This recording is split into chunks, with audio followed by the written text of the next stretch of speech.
వికారాబాద్ జిల్లా తాండూరులో ఉద్రిక్తత నెలకొంది. మాజీ మంత్రులు సబితా ఇంద్రారెడ్డి, సత్యవతి రాథోడ్లను అరెస్ట్ చేశారు పోలీసులు. ఎస్టీ హాస్టల్లోని ఫుడ్ పాయిజన్ కు గురైనటువంటి విద్యార్థులను పరామర్శించడానికి వెళ్తున్నటువంటి సత్యవతి రాథోడ్లను పోలీసులు అడ్డుకున్నారు. అనంతరం పోలీసులు మాజీ మంత్రులను అదుపులోకి తీసుకున్నారు. మాజీ మంత్రులు సత్యవతి రాథోడ్, సబితా ఇంద్రారెడ్డిలను అరెస్ట్ చేసి హైదరాబాద్ కు తరలిస్తున్నారు.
बोले बैठा ऐसा मंगल है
వైఎస్ఆర్సీపీ ముఖ్య నేత మాజీ మంత్రి అవంతి శ్రీనివాస్ పార్టీకి గుడ్ బై చెప్పేశారు.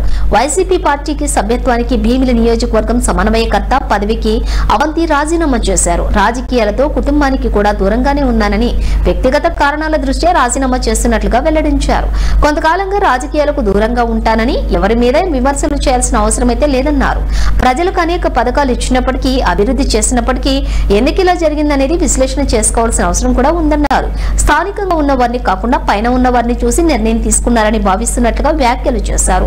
ఏ ప్రభుత్వం వచ్చినా సంవత్సరం పాటు సమయం ఇవ్వాలని, 6 నెలల నుంచి ఆందోళనలు, నిరసనలు అంటే కార్యకర్తలు, నేతలు ఇబ్బంది పడతారని, వైసీపీ హయాంలో కార్యకర్తలు, నేతలు ఇబ్బందులు పడ్డారని, అంతా వాలంటీర్లే నడిపించారని, కొత్త ప్రభుత్వానికి సమయం ఇవ్వకుండా ఇప్పుడు నేతలందరినీ ఒకేసారి రోడ్డెక్కండి అంటే ఎంతవరకు సమంజసమని ప్రశ్నించారు.